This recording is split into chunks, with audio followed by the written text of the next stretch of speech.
We need an intriguing storyteller with an authoritative yet approachable tone. The pace must be brisk and dynamic, reflecting the excitement of historical breakthroughs and inventions. The delivery should be clear, confident, and convey a genuine passion for the history of transportation.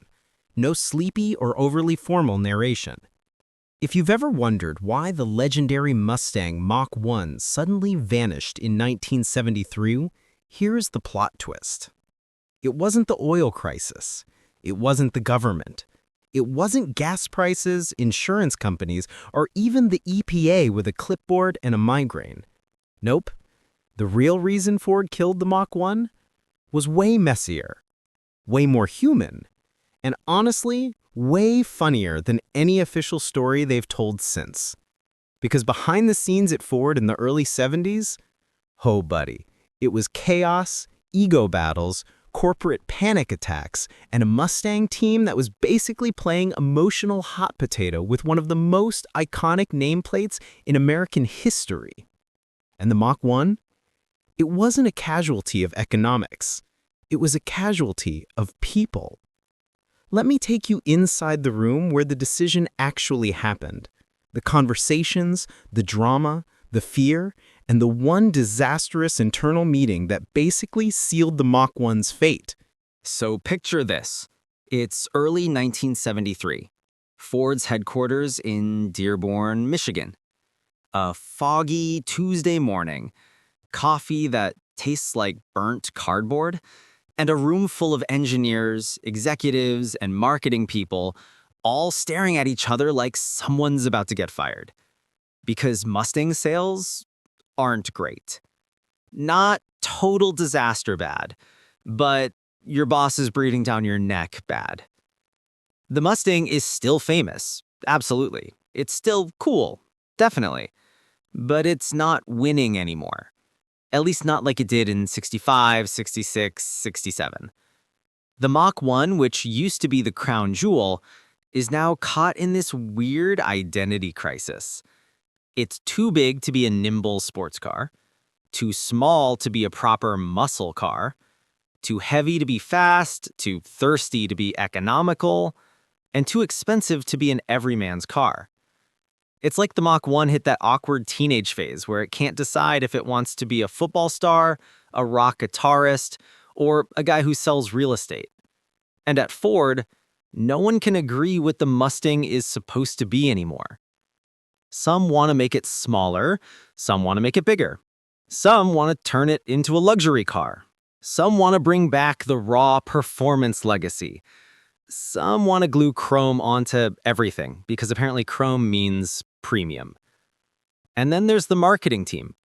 The people in the room who would absolutely sell your house if they thought it'd improve quarterly numbers. They want the Mustang to be something new, something future-focused, something modern, something strategically aligned with emerging consumer sentiment, which translated from corporate jargon means, we don't know what customers want, but we're going to pretend we do. So the Mach 1 sits there, figuratively, as this confused, beloved kid whose parents can't stop arguing about what college he should go to. And Ford, they're about to make a decision they can't undo. Here's the thing nobody talks about. The Mach 1 didn't die because of the market. It died because of a turf war. And at the center of that turf war, a guy named, let's call him Ed. Not his real name, but trust me, the 4 people watching this are already sweating. Ed is the kind of executive who walks around with a folder under his arm everywhere he goes, even when the folder is empty. The kind of guy who uses phrases like synergistic repositioning and product portfolio harmony. Ed had a vision for the Mustang, and that vision did not include the Mach 1. He thought the Mach 1 was too old school, too loud, too tied to the 60s, too performance-oriented, too messy, too emotional, and way too unpredictable for the refined, clean, corporate Mustang future he imagined. And this is the part that hurts. Ed wanted the Mustang to move upscale. He wanted it to be classier, smoother, more polished, more European-inspired. Something that would impress his golf buddies. Which is hilarious because the Mustang became a legend specifically because it didn't care about being classy. It cared about being fast. It cared about being loud. It cared about the car you bought because responsible adults told you not to. The Mach 1 wasn't just a trim level. It was a statement. But Ed didn't want a statement. Ed wanted a business plan. So at this big meeting, the one Ford historians never talk about, he stands up, taps his weird little empty folder, and gives a speech about brand dilution. He says the Mustang needs streamlining. He says performance trims are confusing the consumer.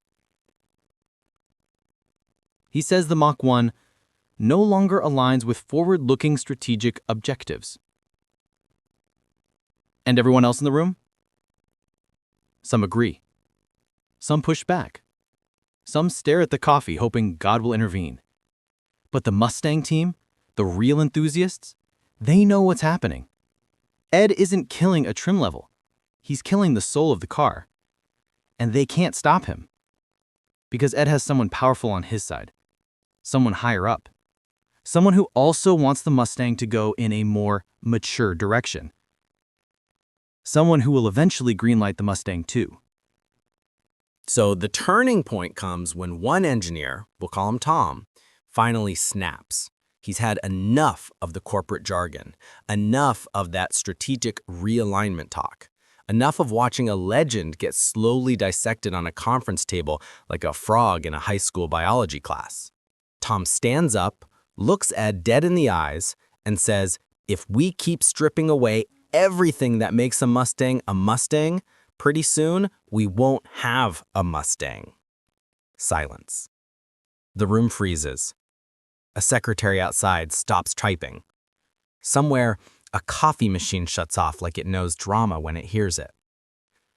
And for a moment, one brief, shining moment, it looks like Tom's going to save the Mach 1. But Ed just smiles this tiny, infuriating corporate smile and says, exactly. And that's when everyone in that room realizes the Mach 1 is already dead. So no, the real reason Ford killed the Mach 1 in 1973 had nothing to do with oil or gas prices or government regulations. It had everything to do with a corporate vision that wanted to modernize the Mustang by removing the very thing that made people love it. But what happened next? The fallout, the secret arguments, the unintended consequences that Ford never expected? And why the decision to kill the Mach 1 might be the biggest Mustang mistake of the decade? We'll get into all of that in part 2.